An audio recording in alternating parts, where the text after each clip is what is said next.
Iya. Ayo lere. Kaplok awe ya kan awe kancan dhewe. Iya.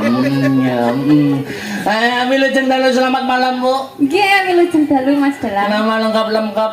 Kula Yovika Listiarisma. Panggilannya siapa? Yop atau Pika atau Risma? Wis sak penake wae. Yop kono ya. Nggih. Nek ibumu ke Bulis ya. Nggih. Nggih. Dalem pirsa. Nggih no jagungan mau sonten mriku. Oh, nggih. Daleme keng pundi?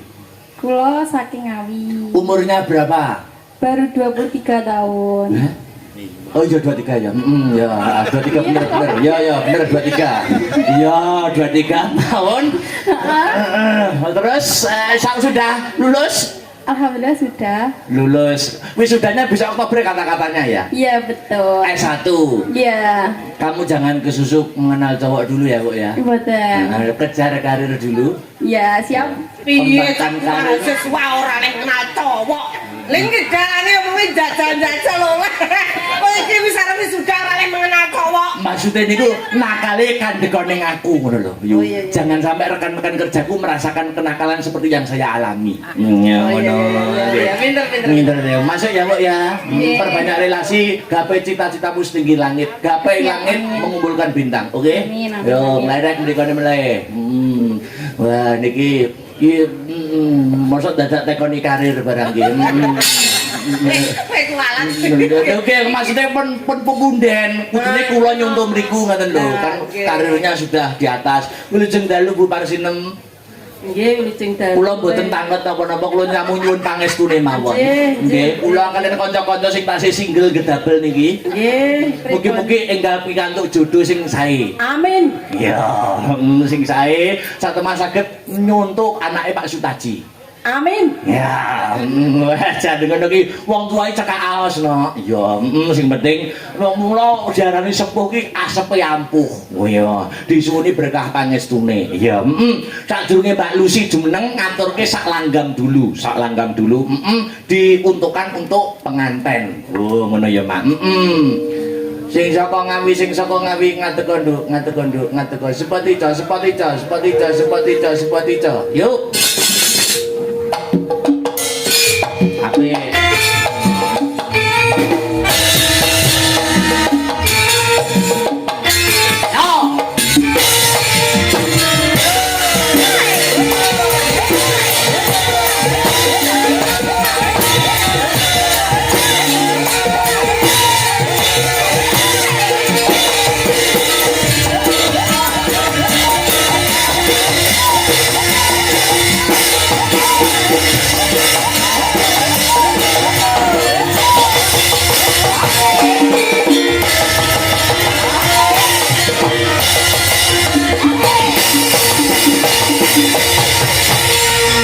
Selamat malam wilujeng dalu Dek Yop.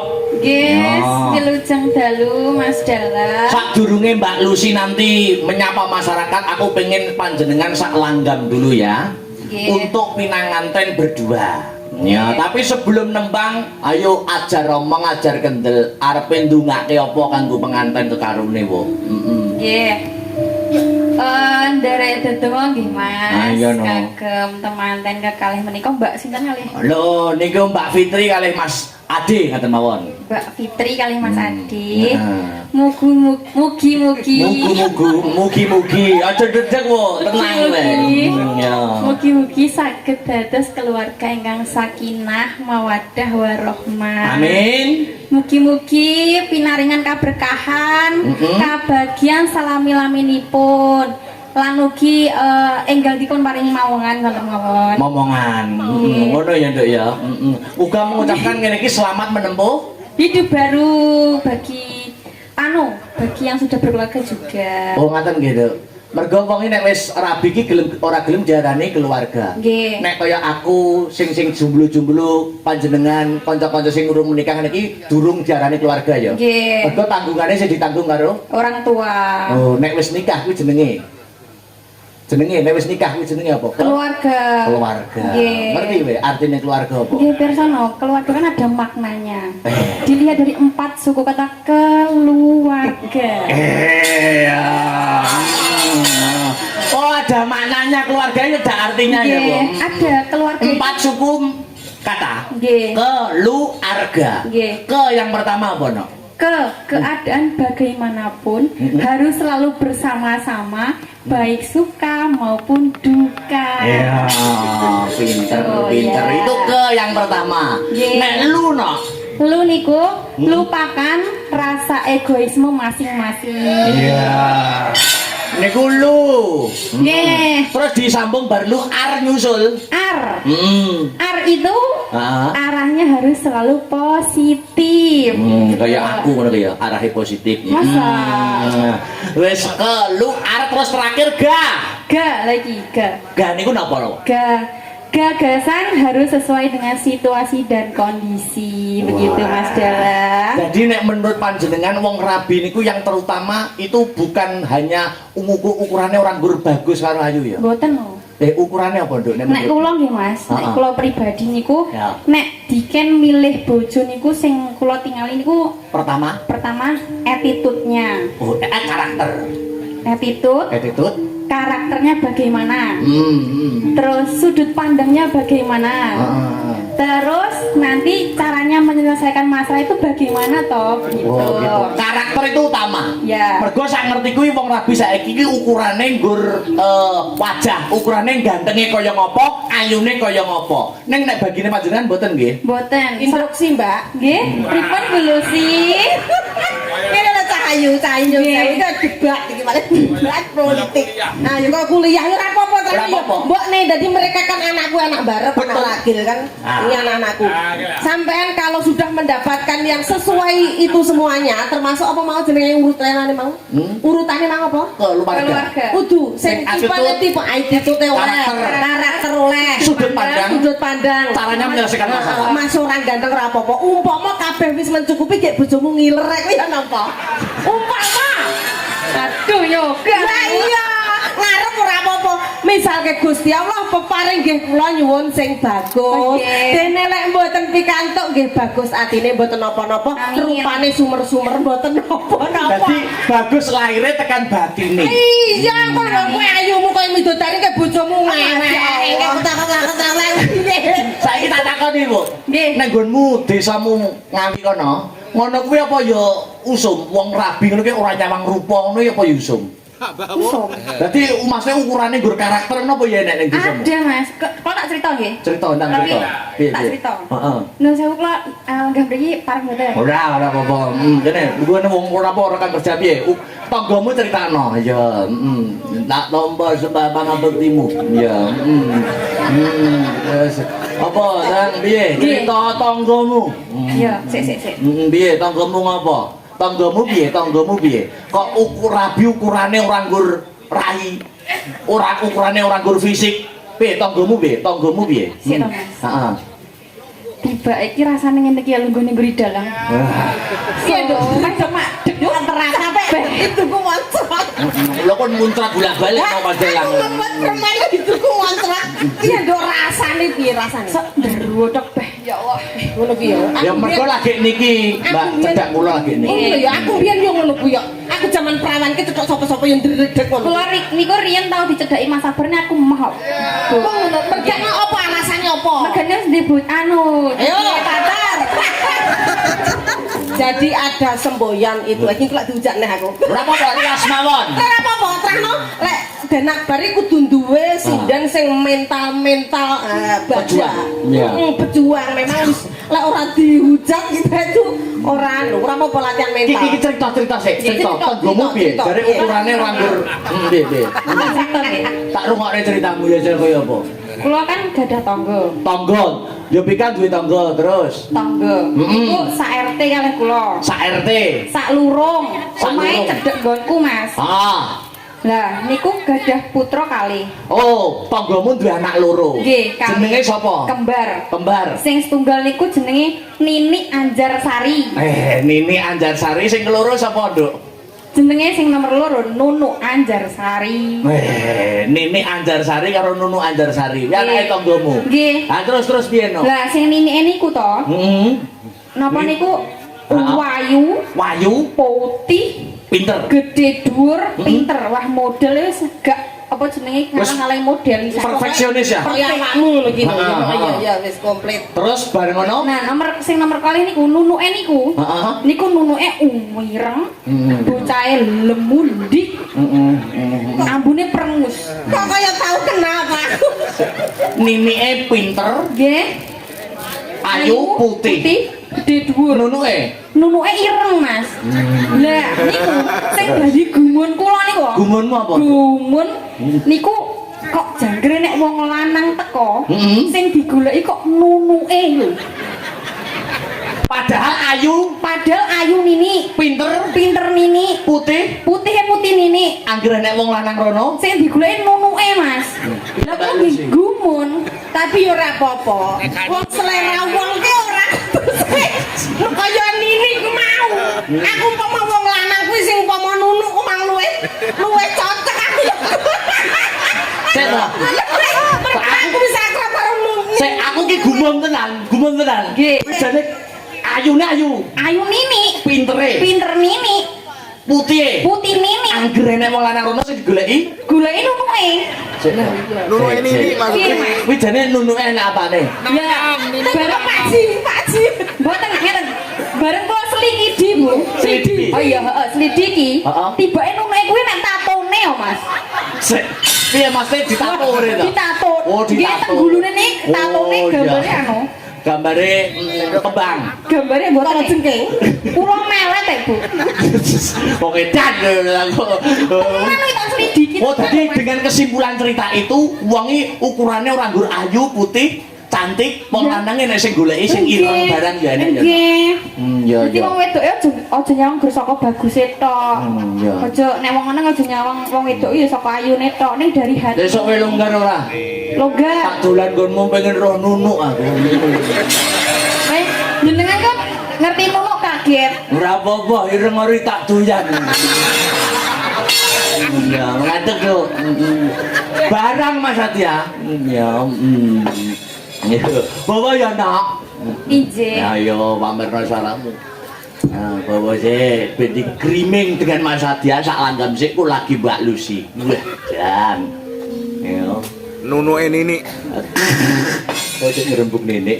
Gegarane wong akrami. Ya, lagi kan cocok banget dudu bondo dudu rupa. Iya, cocok banget. Yo, yuk.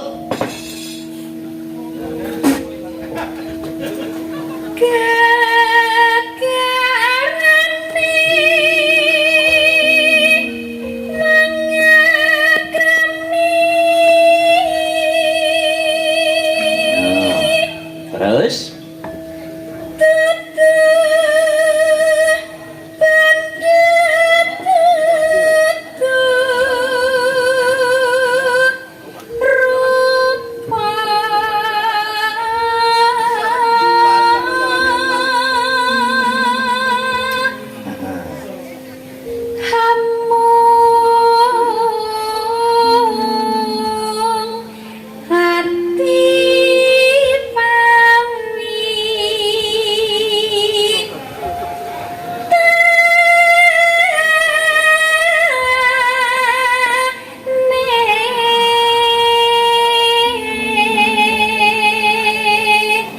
niki tak waca sik. Assalamualaikum warahmatullahi wabarakatuh. Wilujeng dalu kagum Den Bagus. Ya, dan astabrata sukses selalu untuk keberkahan saking Allah taala menawi dipun maringi lagu kagem dulur-dulur FM matur suwun saking kula Bapak Lasiman.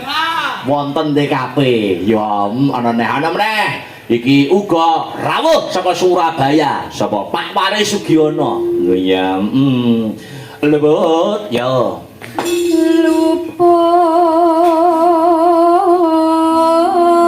Luput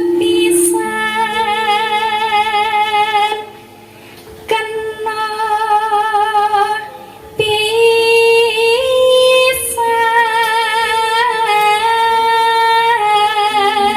pisan yen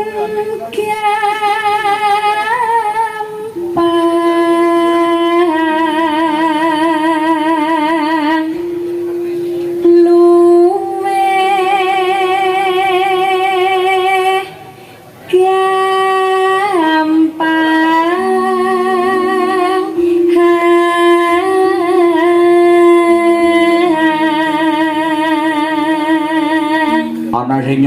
gubuk asmara saking Pak Sunardi. Ya, Pak Nardi Sombron. Ya, terus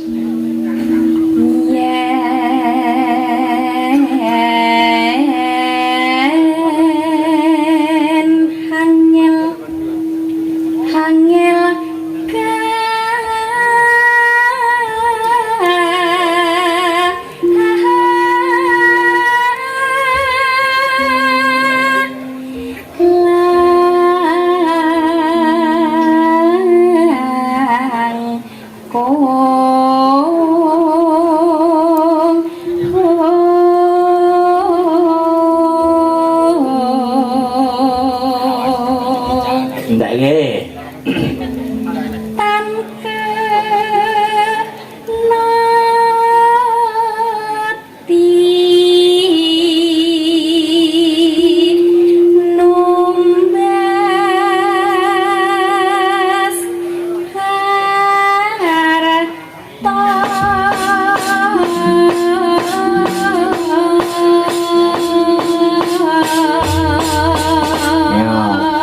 Hati-hati ya. Ya. Iya. Nggo ramban kedua dijaipongke tipis-tipis Mas Arya. Ya, kaya tecapen. Yuk langsung buka celuk. Ya, ya Bika. Coba kaya ngapa? Iseng kaya ngapa?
Ugi katur para sutresna budaya pecinta wayang kulit yang memonitor lumantar channel YouTube Asta Brata Media.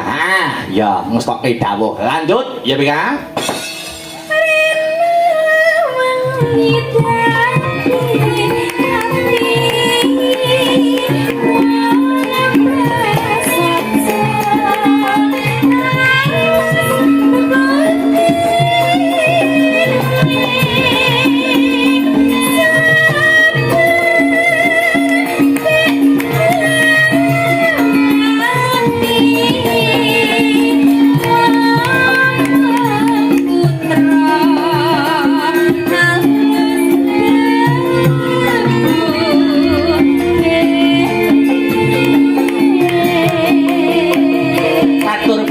Kali nuning nggih menika Mbak Fitri Wahyuni kang sarta Mas Adi Yudhistira saged atut reruntungan pindaning mimi kelawan mintuna. Ya, salam mukadimah langgam dadi ati bojo.